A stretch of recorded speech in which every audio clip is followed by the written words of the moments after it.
Olá!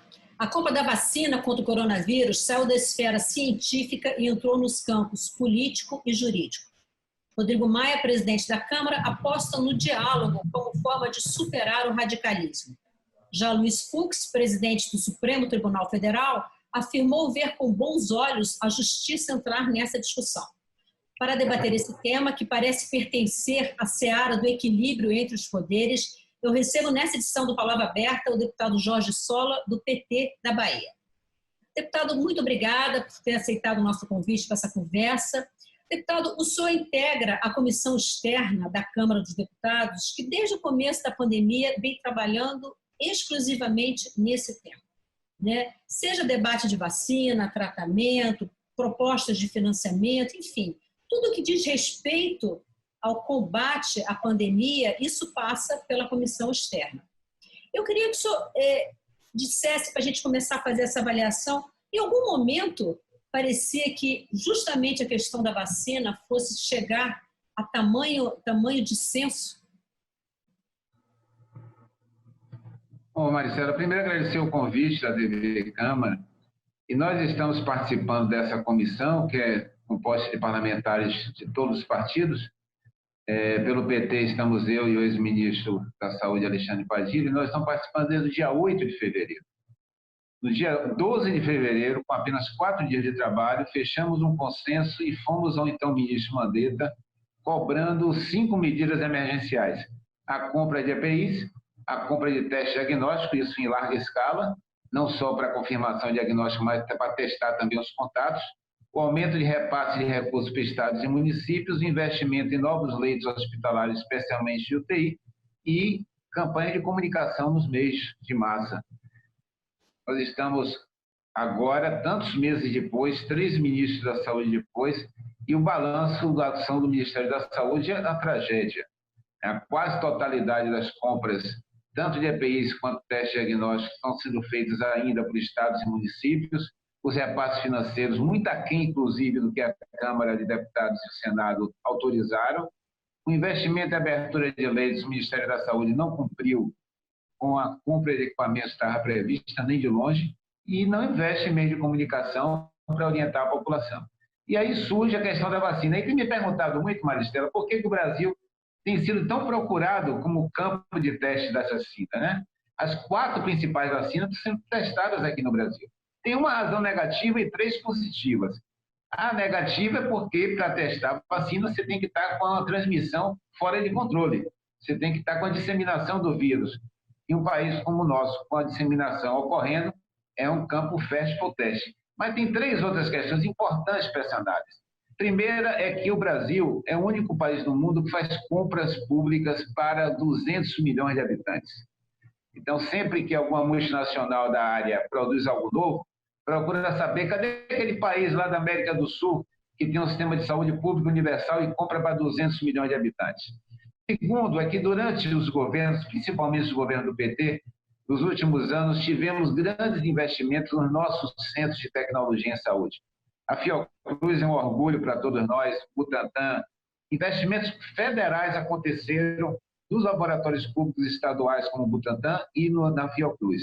E a terceira é que nós temos já uma legislação de parceria público-privada bem estabelecida, bem experimentada e com resultados que transformaram o Brasil no maior programa de vacinação do mundo. Então, infelizmente, nós temos hoje um presidente da República que é o maior aliado do vírus e o maior inimigo da vida e da saúde da população. E ele tem politizado negativamente todo o processo de enfrentamento da pandemia. Por isso que até hoje o Ministério da Saúde não entregou o que se comprometeu, ele continua disseminando a ideia que as pessoas têm que se contaminar, né? Está tendo atitude, continua negacionista em relação à pandemia, e agora transformou a vacina numa querela político-partidária da disputa dele com governadores. Deputado, um dos pontos que está sendo bastante discutido é a obrigatoriedade ou não da vacinação. O senhor é médico, profissional de saúde, e o senhor, que é da comissão, lembra bem que essa possibilidade de obrigatoriedade, não existe uma obrigatoriedade, essa possibilidade de obrigatoriedade está em uma lei que foi aprovada, sancionada em fevereiro uma lei sancionada pelo próprio presidente da República. E o presidente da República, recentemente, tem dito que não vai obrigar, né? E esse assunto está no Supremo Tribunal Federal. Quer dizer, será que é papel do Supremo Tribunal Federal decidir se, seja o governo federal, estados ou municípios, tem que tornar a vacinação obrigatória ou não? Infelizmente, com o insensato na presidência da República, cada dia mais a judicialização da política se transforma no espaço de buscar alguma racionalidade técnica, né? Mas é bom lembrar também, além da legislação que você se referiu, Maristela, a nossa lei do Programa Nacional de Imunização é de 1975. 75. São 45 anos que o Brasil já tem uma legislação estabelecendo um programa de imunização e a obrigatoriedade das vacinas desse programa serem aplicadas, porque essa é uma questão que não é no plano individual. Isso estabelece o plano da saúde coletiva. O que está em jogo é a imunidade da população. Você vacina não é apenas para garantir a imunidade de um indivíduo, pelo contrário, você tem que alcançar coberturas acima de 70%, 80%, 90%, dependendo da vacina e da doença, para alcançar a imunidade coletiva e, com isso, impedir a transmissão da doença. Por isso que é mais um absurdo. Além de fazer uma disputa político-partidária, tentando excluir uma vacina tão importante como a que está sendo produzida na parceria com o Instituto Butantan, e volto a insistir, o Instituto Butantan é a potência que é hoje, porque nos governos de Lula e Dilma recebeu aportes grandes de recursos do governo federal, que transformaram o Butantan, junto com a Fiocruz, nos 2 maiores produtores de vacina da América Latina, e transformou o Brasil no maior programa de vacinação pública do mundo. E agora tenta também tirar a obrigatoriedade. Essa cruzada anti-vacina é do polo mais obscurantista que tem no mundo hoje. E a legislação brasileira, toda ela, e vai a diversas abordagens, se colocam contra. Isso é crime de responsabilidade, Maristela. O presidente da República pregar contra a lei, contra a obrigatoriedade, isso é crime de responsabilidade. Mais um do presidente Bolsonaro. Deputado, para a gente encerrar a nossa conversa, existem algumas ações no Supremo Tribunal Federal, ações, inclusive, que tem o PT como um dos signatários, e o Ministério Público foi instado a se manifestar em relação a essas ações pelo ministro relator Ricardo Lewandowski. Agora, a questão da vacinação, a questão da saúde pública, me parece que isso se insere nos direitos difusos, né? Porque é um direito à saúde, é um direito de todos. E está também na Constituição, no capítulo Saúde, muito bem estabelecido. Nós apresentamos um projeto de lei para atualizar a lei de 1975, que criou o Programa Nacional de Imunização, garantindo a obrigatoriedade da incorporação das vacinas contra o coronavírus, porque a nossa compreensão é que nós teremos provavelmente mais de uma vacina com resultados positivos de segurança e eficácia e que poderão ser utilizadas. Aí você vai perguntar, por que não usar só uma? Porque se nós usarmos mais de uma, nós poderemos antecipar a capacidade de produção necessária para vacinar a nossa população. Essas vacinas, as mais de melhor perspectiva, demandam 2 doses. Então, para vacinar 80%, por exemplo, da população brasileira, nós vamos precisar ter aí algo em torno de... milhões de doses. Exatamente. Você vira a conta mais rápida. Você vira a conta mais rápida do que eu. Então, olha, não vai ter capacidade produtiva imediata para uma única vacina, né? Então, a estratégia que deve ser montada é que a gente possa incorporar a vacina que está em parceria com o Butantan, que é chinesa, a vacina que está em parceria com a Fiocruz, que é da AstraZeneca com a Oxford, e a gente possa, pelo menos essas 2 que estão mais avançadas, mas quem sabe até uma terceira, permitir que a gente possa, o mais breve possível, alcançar. E, ó, lembrar mais uma coisa, para aqueles opositores e detratores do SUS, o Sistema Único de Saúde tem uma rede de frio indispensável para a estratégia de vacinação necessária. Nós temos capilaridade com equipamentos que garantem a temperatura ideal e que vão permitir que essa vacina possa chegar a ser aplicada no cidadão sem perder a sua eficácia. Isso é fruto de investimentos importantes que foram feitos também no Sistema Único de Saúde. Deputado Jorge Sola, muito obrigada pela sua participação no Palavra Aberta. Com certeza o SUS é um assunto que é empolgante, a gente gostaria de ter mais tempo, mas nosso tempo está esgotado. Eu agradeço a sua participação. Eu que agradeço e tenho certeza que nós vamos sair dessa pandemia defendendo mais o SUS e cobrando mais recursos para financiar adequadamente o nosso sistema de saúde. Muito obrigado e parabéns à TV Câmara. Eu conversei com o deputado Jorge Sola, do PT da Bahia, sobre a questão da vacinação contra o coronavírus. Eu sou Maristela Santana e a gente se vê numa próxima edição do Palavra Aberta. Até lá.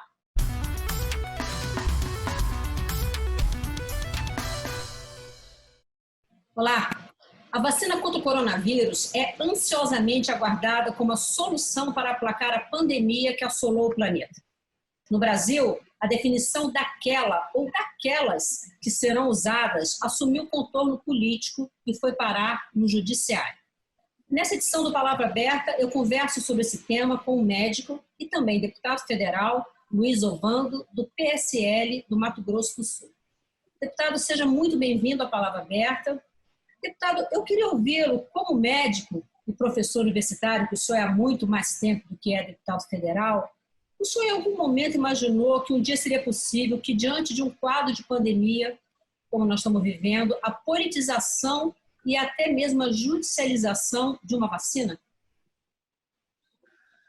Inicialmente, Maristela, muito obrigado pelo convite. É sempre uma honra poder participar do Palavra Aberta e principalmente capitaneado por você, que muito bem conduz, né, essas discussões e as perguntas, naturalmente. Dizer que esse é um problema que está, na verdade, levantando, suscitando muita discussão, principalmente no que diz respeito a essa obrigatoriedade. O que a gente precisa ver é separar muito bem a questão científica da questão política, né? A política é consequência da ciência. Não adianta a gente querer transtornar ou deformar, né, a questão científica motivada pela política. O que, na verdade, está acontecendo é que a prática da produção, da conquista da vacina e os seus benefícios está sendo quebrada. E, na verdade, hoje nós vacinamos fundamentado no conhecimento e na experiência de bons resultados, embora a gente saiba que a vacina nunca é isenta de efeitos colaterais, mas na vida é assim. Quando nós respiramos, nós produzimos substâncias tóxicas, principalmente os radicais livres. Se você não quiser produzir radical livre, você tem que parar de respirar. E o risco da vacina é exatamente esse. Existe aí uma porcentagem pequena, aceitável, 0,1%, enfim, de complicações. Mas o que a gente está questionando hoje é que não se sabe verdadeiramente qual é a amplitude dos possíveis efeitos colaterais de uma vacina feita de afogadilho, motivada pelo aceno do cifrão, do dinheiro. Então, a gente não pensava que isso poderia vir a acontecer, né, passando por cima das etapas, o que não se está fazendo, na verdade.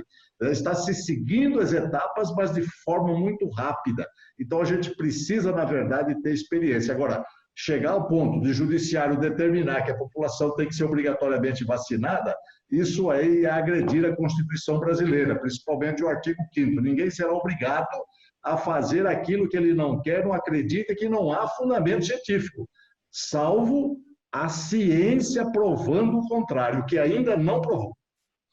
Deputado, aí em relação à polêmica que foi criada em torno da vacinação, o presidente Jair Bolsonaro, logo depois de uma reunião com que o ministro Eduardo Pazuello fez com 24 governadores e que se falou sobre a possibilidade de comprar 46 milhões de doses da vacina que está sendo desenvolvida pelo Instituto Butantan, em parceria com o laboratório chinês Sinovac, ele disse: não vou comprar vacina chinesa. Mas, recentemente, já respondendo a uma ação judicial sobre esse tema, o presidente Jair Bolsonaro disse que serão consideradas todas as vacinas que forem aprovadas pela Anvisa. A minha pergunta é: se em momento algum se pensou na possibilidade de aplicação, de uso de uma vacina sem aprovação da Anvisa, o que seria ilegal, né? Seria necessário esse tipo de discurso, essa discussão toda em torno desse tema? Marcelo, o que acontece é o seguinte, quer dizer, todos nós que conhecemos os fundamentos da medicina e as suas detecções do ponto de vista de anormalidade, que é a expressão clínica, nós ficamos um pouquinho ressentidos, aborrecidos e até zangados com o posicionamento da China lá no início da pandemia, que foi em dezembro de 2019, e que houve uma deturpação, distorção, adulteração de informações e de resultados. Então, a gente fica com o pé atrás em relação à China. E eu quero crer que o presidente tenha assumido essa posição, porque eu fico aborrecido com a China, com o que eles fizeram, que a gente poderia ter, inclusive, evitado esse tipo de situação. A coisa restrita, cercado, cerceado a saída do vírus, mas eles não fizeram isso. Eles permitiram que 5 milhões de pessoas saíssem da região de Wuhan, né, que é uma grande cidade, e espalhassem pelo mundo. Então, quando o Bolsonaro fala isso, eu acho que é mais uma demonstração de aborrecimento. Agora, o que a gente precisa destacar aqui é que o princípio da vacina chinesa é o princípio da vacina que a gente sempre aceitou, que é o vírus atenuado, em que você injeta todo o material proteico e o organismo em contato começa a fabricar. As outras vacinas, inclusive a de Oxford, são de segmentos, e que pega vírus, né, da gripe, por exemplo, da influenza, do adenovírus, né, que é um vírus das vias aéreas superiores, e injeta no indivíduo, levando parte da proteína viral do coronavírus.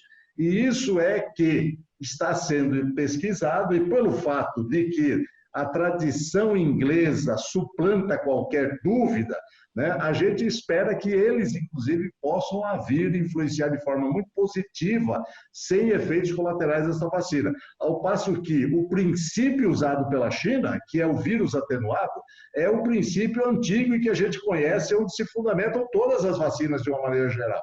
Entende? Mas o aborrecimento é exatamente esse. Então, eu quero crer que o presidente deva ter sido orientado, até aconselhado a dizer, olha, existe uma outra situação, reconsidera isso e tal.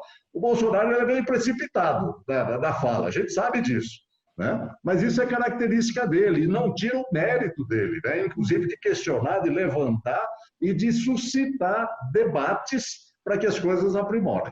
Deputado, para a gente encerrar a nossa conversa, essa vacina produzida pela chinesa Sinovac, ela está sendo produzida no Brasil em parceria com o Instituto Butantan, que é uma instituição centenária e que, salvo engano da minha parte, produz 75% de todas as vacinas que são utilizadas, né, no programa vacinal do Brasil. O senhor acha que a parceria com o Butantan serve como, vamos dizer assim, como lastro, como confiança para que a gente possa aceitar melhor essa vacina e tirar eventuais dúvidas em relação a isso? Veja, a questão da dúvida, Maristela, da vacina é exatamente seguir os passos naturais que estão sendo seguidos, que está na fase 3, um volume grande de pacientes sendo pesquisados, vendo os efeitos colaterais. Se isso passar, ou seja, se os efeitos colaterais forem pequenos, né, se realmente ela alcançar o objetivo, que é a efetividade, causar imunidade no indivíduo que está sendo injetado o imunizante, não tem maior problema, além do que no segmento anterior você me perguntou sobre a Anvisa. Esses organismos são de vigilância, são de acompanhamento, né, de resgate do valor científico e técnico bem fundamentado daquilo que se quer usar em anima nobile, que no caso são os seres humanos, né? Então, nós temos que estar muito atentos, mas a gente não pode perder de vista, né, o peso econômico em cima disso. Existe um livro que chama-se Medicamentos Mortais e Crime Organizado. Quer dizer, a gente sabe das influências econômicas, e isso aconteceu agora na pandemia, que adentram os interesses científicos. Isso aconteceu na década de 50, 60. Inclusive que companhias americanas, fabricantes de cigarro, financiavam, né, empresas de pesquisa e adulteravam resultados, dizendo, não, fala para o pessoal que 4 cigarros não faz mal por dia. Então, nós temos que estar muito atentos para isso, sabe? Então, eu quero crer que, embora a gente tenha esse pé atrás com a China devido ao início, né, da pandemia, o fundamento da vacina chinesa é o fundamento clássico e que pode perfeitamente, através do Instituto Butantan, a gente conseguir tirar essa cortina de fumaça na hora que a coisa estiver aprovada adequadamente pela Anvisa, vacinar o pessoal, respondendo às solicitações de saúde que nós temos no exato momento. Ok, deputado, muitíssimo obrigada por sua participação no Palavra Aberta. Marcelo, eu que agradeço. Um grande abraço a todos que nos ouvem e nos assistem. Muito obrigado. Eu conversei com o deputado Luiz Ovando, do PSL do Mato Grosso do Sul, sobre a vacina contra o coronavírus. Eu sou Maristela Santana e a gente se vê em uma próxima edição do Palavra Aberta. Até lá.